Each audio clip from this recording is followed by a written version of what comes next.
Chapter 8. But why? Holly said, glancing worriedly from her mother to her father. For the 16th day in a row, as the land of the immortals sweltered under the summer sun, a blizzard fell from the silver branches of the trees in her room. The mother of plural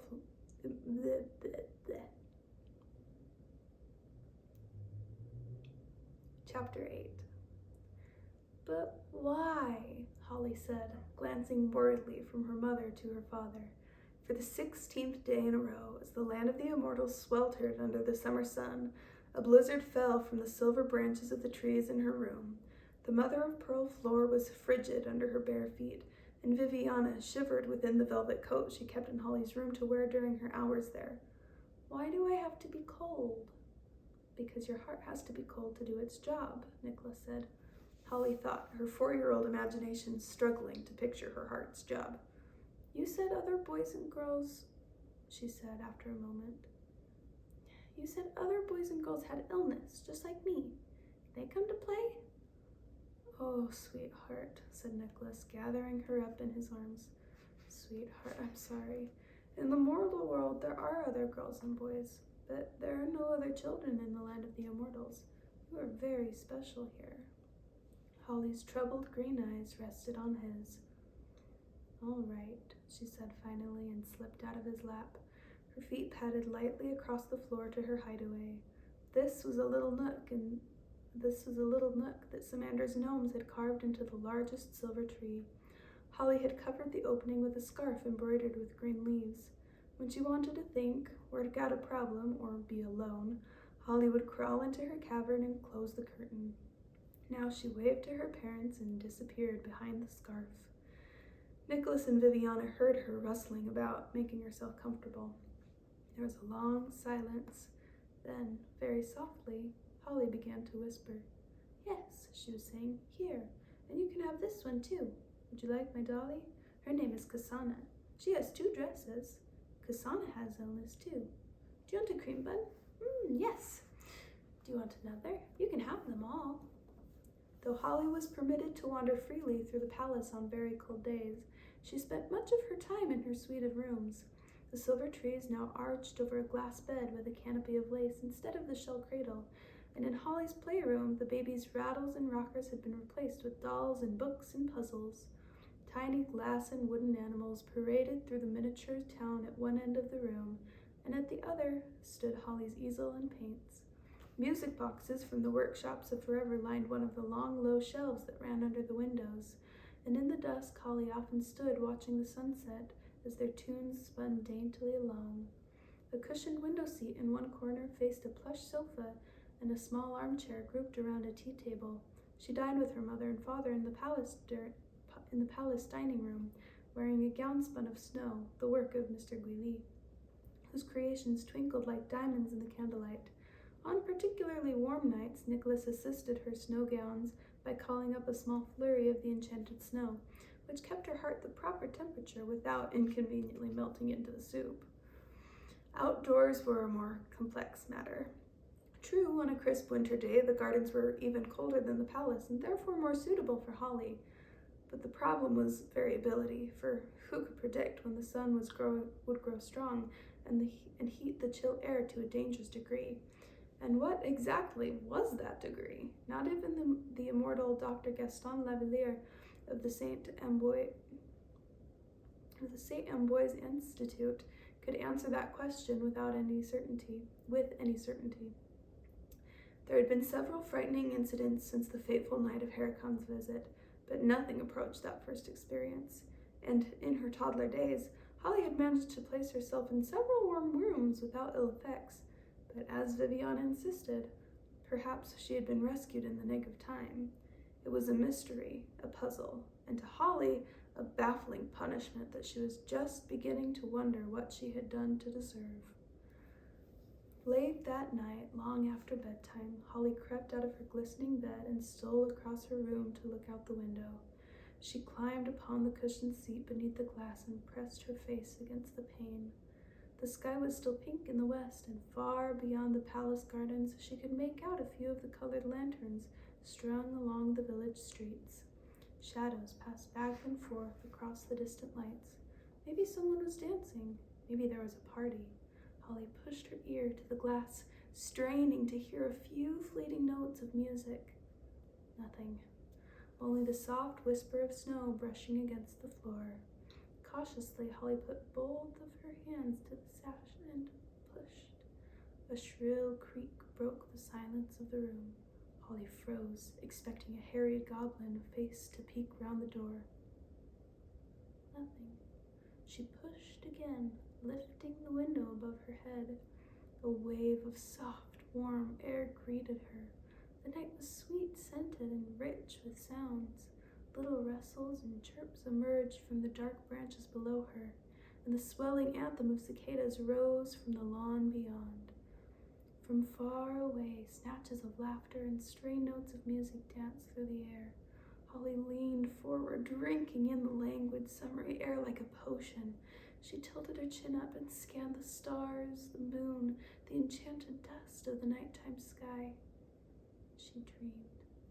Holly, she jumped guiltily. It was Tundra, his white fur shimmering in the dark room. You know that window should be closed. It's too warm outside for you to have your window open. Holly was too little to argue, too little to explain that she wanted to be part of the party, that she wanted to see the creatures who laughed together in the warm night, that she was tired of the shushing snow and silvery breezes. All she could do was cry. She put her head down on the window seat and sobbed. Tundra watched her for a while without interrupting, but then he rested his head near hers on the cushion and gently licked her ear. His sandpapery tongue tickled, and Holly stopped crying and gave a little hiccup. Your ear is filled with tears, Tundra observed. My nose is filled with tears, too. Are you too hot? No, Holly said listlessly. I'm fine. I was watching the shadows. They're having a party down in the village.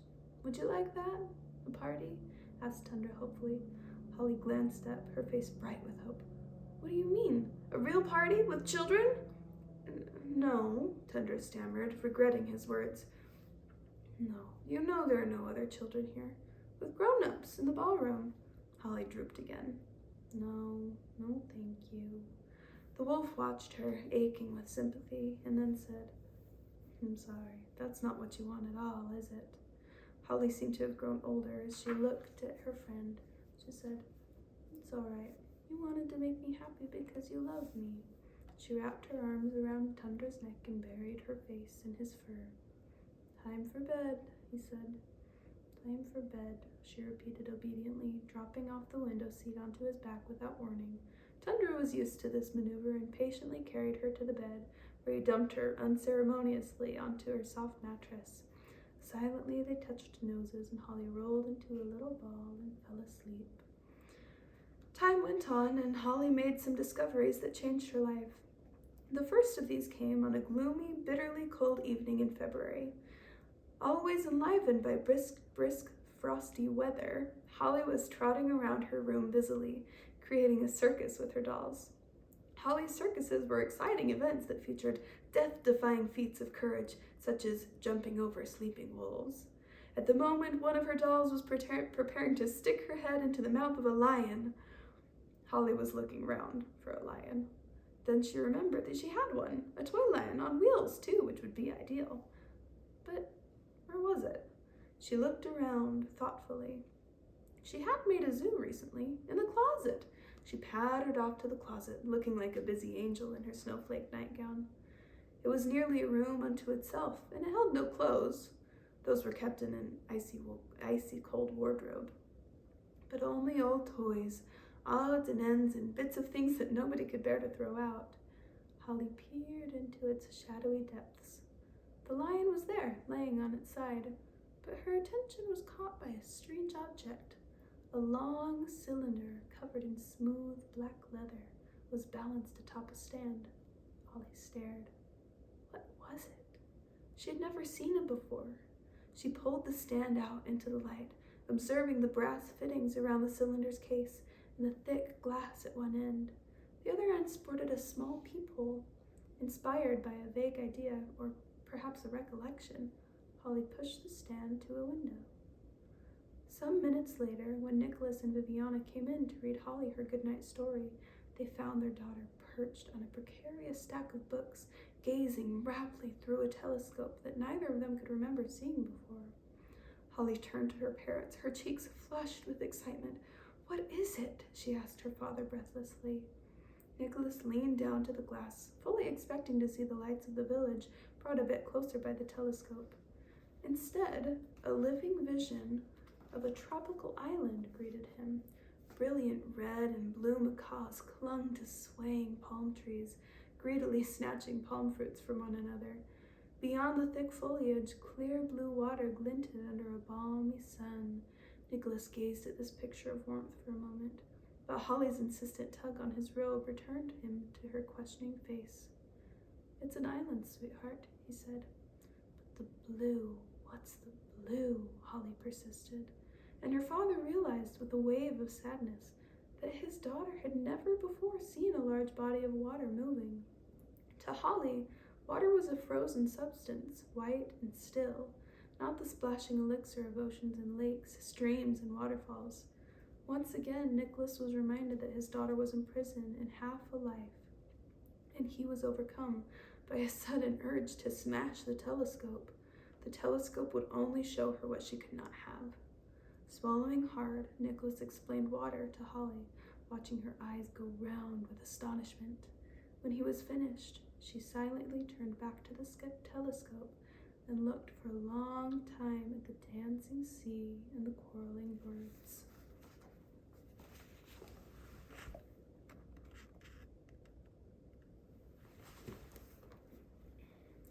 Later that night, Nicholas and Viviana tried to remember where the telescope had come from.